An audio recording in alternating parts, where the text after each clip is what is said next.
Listen, if you're thinking about joining the Army, this video is for you. I'm going to be talking about some things that you should keep in mind as you take that next step in your Army journey. Stay tuned for this week's episode of the Follow the Movement podcast.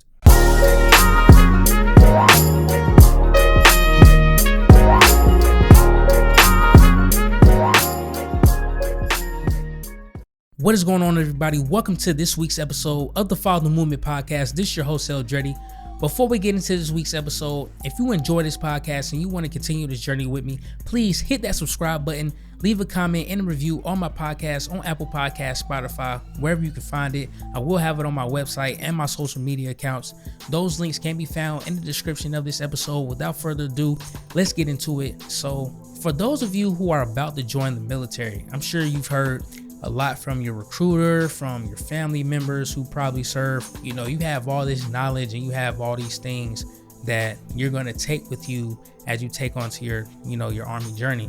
And hopefully some of the things that I share with you, you probably heard these things already, but if you haven't already, I hope some of these things resonate with you and you take on with you if you watch this video and you watch this podcast. One of the things that I want to share with you is all units are created differently. And what I mean by that is your first experience in the Army or your first unit in the Army might not be as good as you want it to be. You might go to a unit where you're always working, your leadership is not as good as you think it is or want it to be. You might be in a unit where you're always doing something, you never have any free time, and you might be in an area where you might not necessarily like. That first experience may not be as good or may not be what you want it to be. And that's okay, because you're not going to stay there forever. Because I've seen a lot of soldiers who have served up under me, who I've served with, that I've been in charge of, and based on their first experience, they kind of got a negative connotation of what the Army is like, and they ended up getting out and not using the Army, not kind of not maximizing the Army for the things that the Army can offer, and not kind of maximizing the opportunities that they can have if they just kind of waited out and went to their next unit. And that's okay if your first unit is not good, but the good thing is that you're not going to be in that unit for a long time. You're not going to be in that unit forever. You're going to eventually PCS to another location. So if you want to use that as motivation, please do. Don't base your Army experience based off of one situation, because to be honest, all leadership is not good in the Army. You have a lot of amazing leaders, but you also have some leaders who are not good. And you might have some of those leaders, and you might experience some of those leaders, some of those units with those type of leaders while you're in the Army. And that might be your first experience. And I'm here to tell you that doesn't have to be your last experience. Finish that time that you get there. Make the most out of your first unit. And if you don't like it, then take that information, take the things that you learned in your first unit and take it to your next unit. Your next unit might be better than your first unit, and you might have a different perspective of the military when you get to that next unit. Because like I said, all units are not created equally. Some units are good, they have good leadership, and some units are bad. So keep that in mind. And then 2, make sure that your medical records and make sure that your records are in check. Every single document that you have, that you receive, whether it's orders or a promotion or an award or medical paperwork, make sure all those things are in place as you go through your Army career, because those pieces of paper means a lot, especially when you get out. So what I advise y'all to do is get what's called an I Love Me book. Okay, an I Love Me book is basically a folder or a big notebook full of any piece of paperwork that you've gotten in the military or in the Army. When you go to a recruiter's office, you'll see them. You'll have to sign a whole bunch of paperwork and stuff like that. Some of that paperwork will follow you throughout your Army career. And to access all this paperwork, you go to a website called F.T.M. You'll have an account, you'll have a file that you have access to that'll have all your paperwork in there.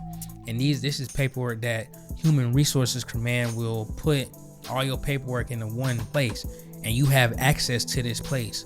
So as you go through your Army career, make sure everything from when you first join, any piece of paperwork that you probably have gotten, make sure it's there. Anything like I said, awards or PCS orders, anything like that, and especially medical, because when you get out, that's kind of like your proof.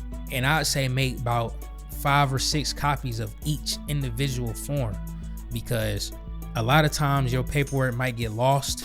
You might give your paperwork to battalion S1, and you probably experience this.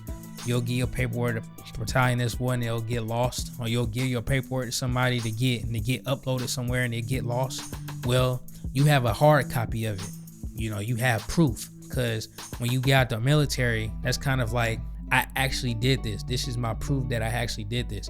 And then also when it comes to medical, make sure all your medical records are in place, because when you get out, you might be entitled to VA benefits. You might be entitled to Veterans Affairs benefits. You might have an injury while you're in the Army. You might have had, you go on unemployment. You probably got shot, or, you got injured, or, any service related injury that you might have had that caused you to make your service short, or anything out of the sort that you end up getting out.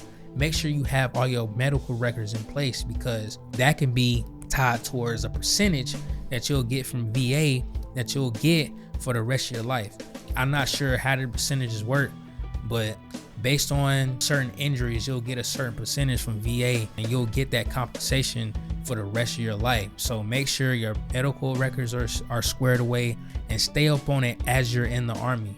Even if you just coming in, you have absolutely no Army experience, and you're just now getting in, and you're probably not thinking about these things like that, but make sure you're thinking about these things early on and staying up on it, because it'll play a big role when you get out. And then 3, while you're in, maximize your time in the military, or in the Army specifically. Maximize your time in the Army. So what I mean by that is, the Army got all these benefits. You can go into school, get a free education, you can get certifications, all these things you get for free. So if you're in a job, or if there's something that you want to do when you get out, and there's a certain certification that you need for it, then, and the Army provides it, go for it. Go ahead and get it while you're in, while it's free, while you can, because when you get out, 9 times out of 10, these certain certifications that you have to get for a certain job is going to cost money. It's going to cost out-of-pocket expenses when you didn't do it. And then also ask questions. If you're not sure about something, ask questions, because sometimes a lot of these things you got to figure out on your own. It's not going to be on a website. It's not going to be out there for public consumption. Some of these things you have to actually go talk to somebody about. It might be a program, or it might be a certification, or a class, or something that you need, the Army provides, but it's not a lot of information on. So you have to really do your due diligence and go take initiative and go actually seek out this information and go do your research.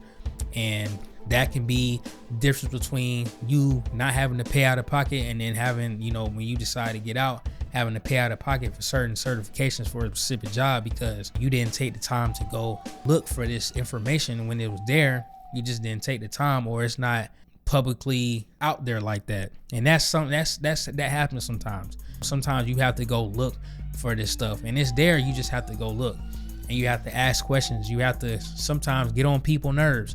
Keep asking them, like, what is this? What is that? How do I do this? How do I do that? To get what you want. But at the end, you're getting what you want. This is your future that we're talking about. So make sure that you maximize the opportunity that you have while you're in the military. So those are just some of the small general topics that I wanted to share with you guys. And like I said, I've only been in for about 7 years, and I've experienced a lot. But those are kind of some of the small basic things that as a young soldier we don't really think about. But as we get along and we start to get older and we start to mature in the military, those are some of the things that we think about. And sometimes it's too late. Sometimes it's too late. But hopefully some of these things resonates with you, and I hope that you take these things and you put in your tool bag, and you just keep that in the back of your mind as you continue your Army journey. But that's all I got for this episode. I hope everything that I said resonates with you as you going with your Army journey, and good luck with your Army journey, and hopefully that it turns out to be great. I appreciate everybody that's been, liking my videos and subscribing, downloading, and listening to my podcast. I really appreciate it. I will catch y'all in the next episode. Be all you can be, stay true to who you are, and remember to follow the movement. Peace.